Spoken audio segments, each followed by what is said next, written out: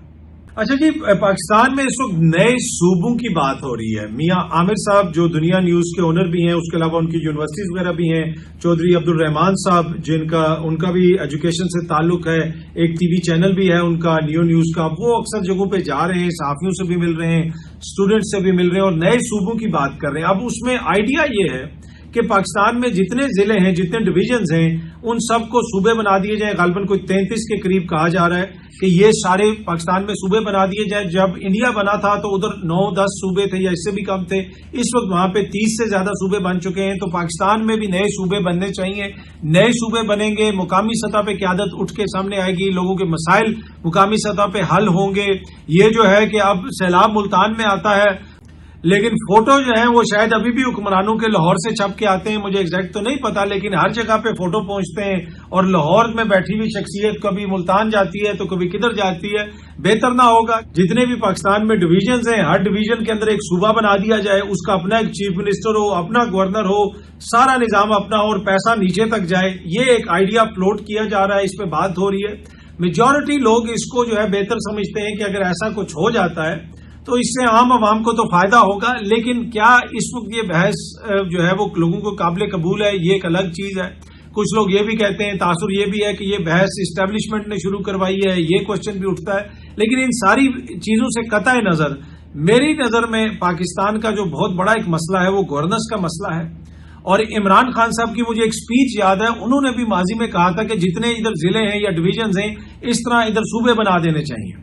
تو یہ آئیڈیا تو عمران خان صاحب بھی ماضی کے اندر فلوٹ کر چکے ہیں. اگر اس طرح صوبے بنتے ہیں چھوٹے لیول کے اوپر، آج آپ دیکھ سکتے ہیں کہ اگر پنجاب میں 8-10 صوبے ہوں یا 12 صوبے ہوں، جتنے بھی ہوں، تو اس میں ہر جگہ پہ اپنا انتظام ہوگا، اپنا پیسہ ہوگا. یہ حالت نہیں ہوگی کہ جناب لوگ انتظار کر رہے ہیں ملتان میں بیٹھے ہوئے کہ جی لاہور سے کوئی فیصلہ ہوگا تو ہماری مدد ہوگی. اسی طرح خیبر پختونخوا میں، بلوچستان میں. تو آئیڈیا تو یہ بہت اچھا ہے. اب اس کے اوپر عمل درآمد ہو سکتا ہے یا یہ رائٹ ٹائم ہے یا نہیں ہے. اگر آپ دنیا کے ترقی یافتہ ممالک دیکھ لیں، وہاں پہ بہت سارے صوبے ہوتے ہیں، بہت ساری ریاستیں ہوتی ہیں. اکثر پاکستان میں یہ بھی کہا جاتا ہے کہ جی یہ جو صوبے ہیں یہ بڑے ہسٹورک ہیں، 7,000 سال پرانی تہذیب ہے تو 35,000 سال پرانی یہ چیز ہے. یہ ساری باتیں ہوتی ہیں، لیکن یہاں پہ کبھی بھی کوئی صوبے اس شکل میں تو نہیں تھے. اب جس طرح انڈیا پاکستان کی بھی بحث ہوتی ہے، اور اس میں نے ایک دفعہ یہ انڈین چینل پہ بحث ہوئی کہ جی وہ انڈیا کی تقسیم کر دی گئی، اور میں انڈین چینل پہ تھا. میں نے کہا یہ کتنی آپ نے جاہلانہ بات کی ہے، انڈیا تو کوئی کنٹری تھا ہی نہیں. یہاں پہ تو 500-600 ریاستیں تھیں. انڈیا تو کبھی بھی کوئی کنٹری نہیں تھا.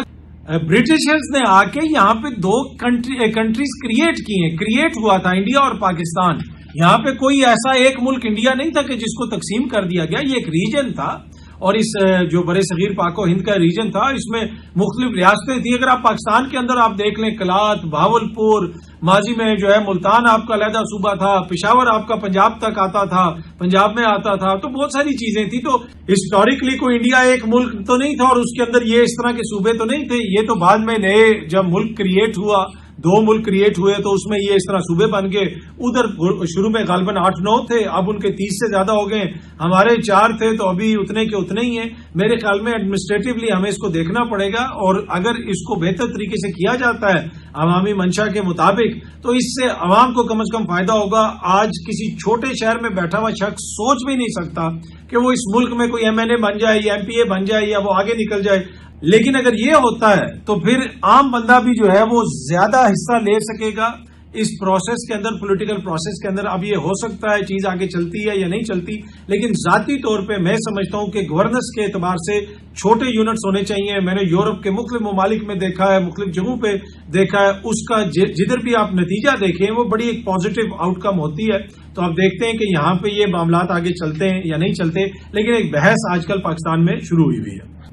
پاکستان کے وزیر خارجہ، نائب وزیر اعظم، یہ سامنے آپ دیکھ سکتے ہیں، یو این کے جنرل اسمبلی کے اجلاس میں شرکت کے لیے وہاں پہ وہ موجود ہیں. جولانی صاحب سے ان کی وہ مضافہ ہو رہا ہے. یہ وہی جولانی ہے امریکہ میں ابھی پھر رہے ہیں جس کے سر کی قیمت غالباً ابھی بھی وہ جو امریکہ کا موسٹ وانٹڈ ٹویٹر ہینڈل ہوگا شاید ابھی بھی ادھر لگی ہو وہ چیز، جن کے سر کی قیمت $10 ملین تھی اور یہ خطے کا سب سے بڑا دہشت گرد تھا.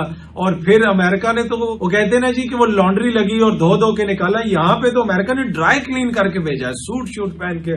پہلے سر پہ پتہ نہیں کیا تھا جب ان کی وانٹڈ والی تصویر تھی اور کہا جاتا تھا کہ داعش سے، القاعدہ سے اور یہ اور وہ ان کا تعلق. اب ماشاءاللہ ٹائی شائی بنا کے انہوں نے جینٹل مین بنا کے ان کو ادھر بلا لیا ہے اقوام متحدہ میں، اور اب پوری دنیا کے سامنے ان کو جو ہے ایک طرح سے جسے آپ کہہ سکتے ہیں کہ ان کی ڈرائی کلیننگ ہو رہی ہے کہ جناب یہ دیکھیں کہ یہ نیا لیڈر آ گیا ہے شام سے. تو پہلے یہی امریکہ، یہی مغرب ان کو کیا کہتے تھے، اب ان کے حوالے سے ان کا اچانک جو ہے رویہ بالکل تبدیل ہو گیا. بہت جلدی آپ سب دوستوں سے دوبارہ ملاقات ہوگی. Thank you very much.